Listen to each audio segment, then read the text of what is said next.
Hello everyone, my name is M. Mohammad Asad. I am 8 years old. I am studying in class 3 at IQRA Public School, Ganj. I have come through this video to share a beautiful story of a little froggy.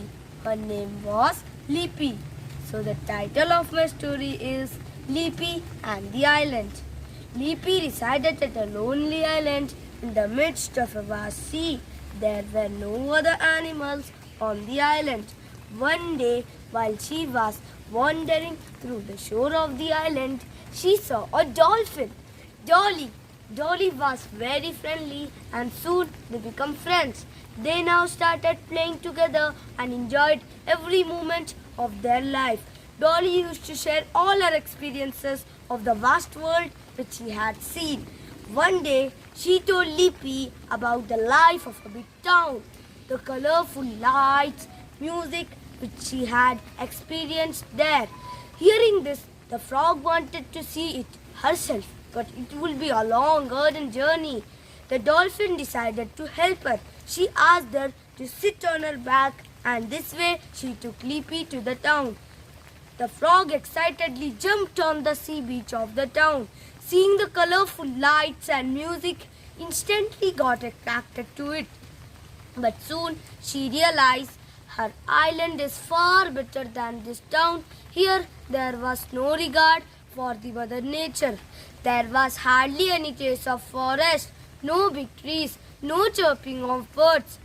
She could only get to see thick smoke emanating from thousands of vehicles on the road and from the factory chimneys. The water sources were also polluted. No clean water to drink, no fresh air to breathe. So much of noise pollution. There was no regard for the mother nature. Soon she started hating it. She realized it was a mistake to shift from the island to this town. She again went to the shores and looked for her friend Dolly. The dolphin knew that the frog will not be liking that place, and therefore she was waiting for her. The frog narrated her experience and said to the dolphin, "Take me back to my island. Here the human beings have forgotten to take care of the mother nature.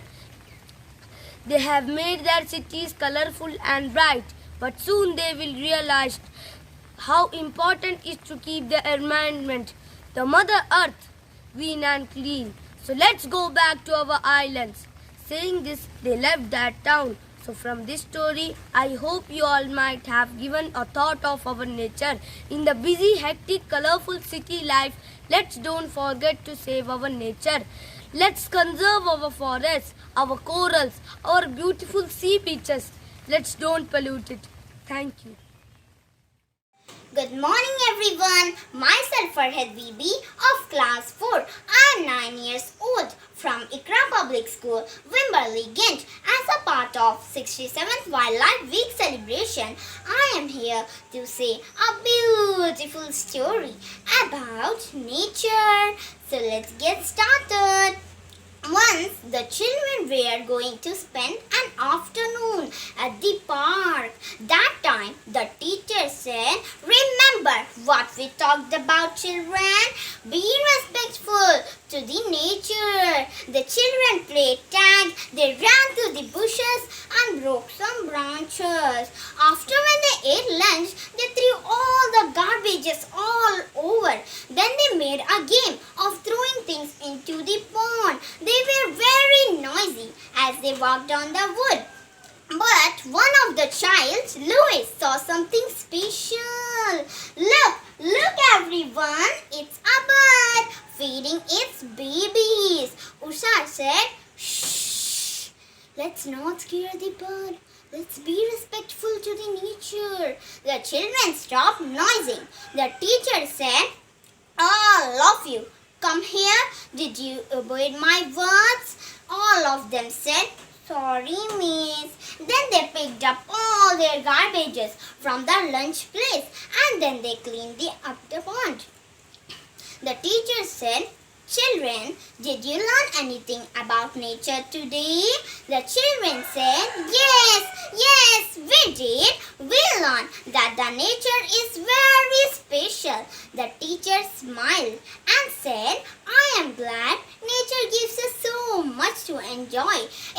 provides us with resources like air, water and sunlight, etc.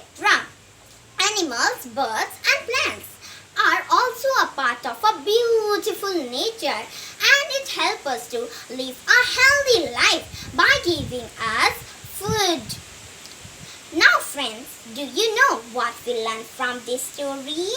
The moral of this story is, it is our duty to protect nature from problems like pollution, deforestation and global warming, etc. All of these of nature are very useful. We must conserve them and not damage these beautiful assets of nature. It is our responsibility to keep the nature clean. Thank you. Have a good day. Wherever nature works, there will be beauty. By William Morris. Good morning to all. Myself, Vicky Fashadan, studying in class 2 at IQRA Public School. Life is not all about working hard, earning money, buying a new mansion, etc. But it's all you need to have a happy and peaceful life. Your connection with the natural world matters. Yes, it matters a lot. Only you don't realize. On the occasion of 67th Wildlife Week celebration, the Wildlife Division, Department of Environment and Forest of Andaman and Nicobar has organized storytelling competition on nature. So let's get started with my story.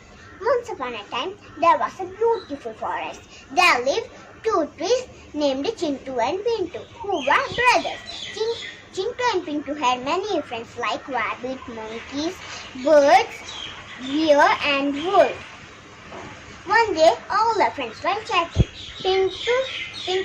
Suddenly Pintu saw a woodcutter is coming towards the forest. Pintu said, "Hey, look, a woodcutter is coming towards the forest." "Run, run," Chintu said the animals. But no one ran.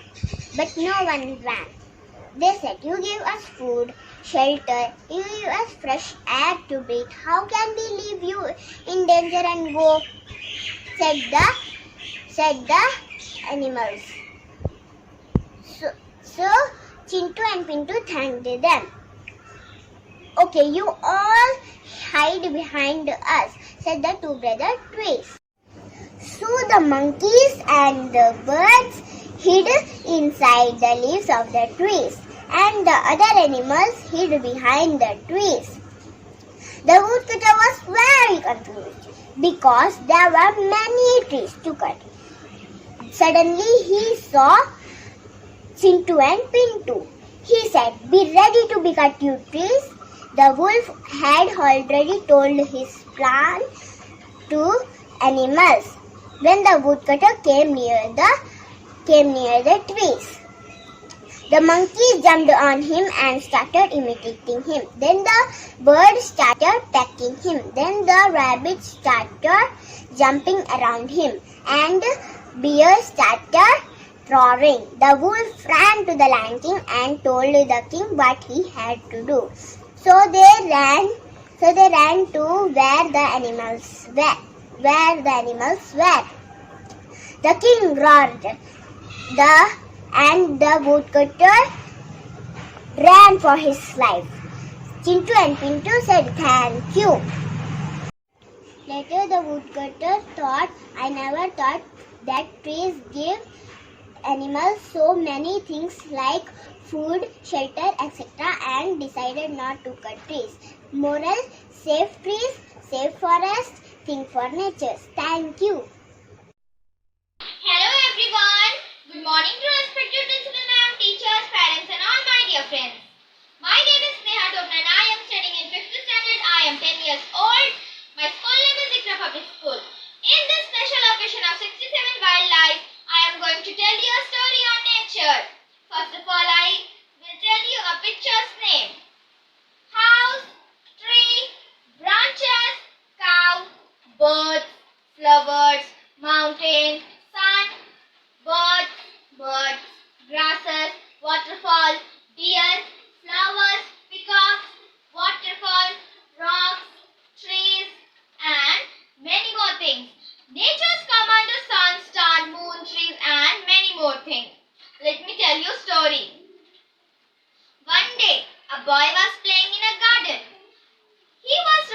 after butterflies and tried to catch them.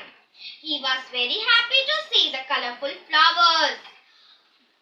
As he saw a frog jumping and skipping.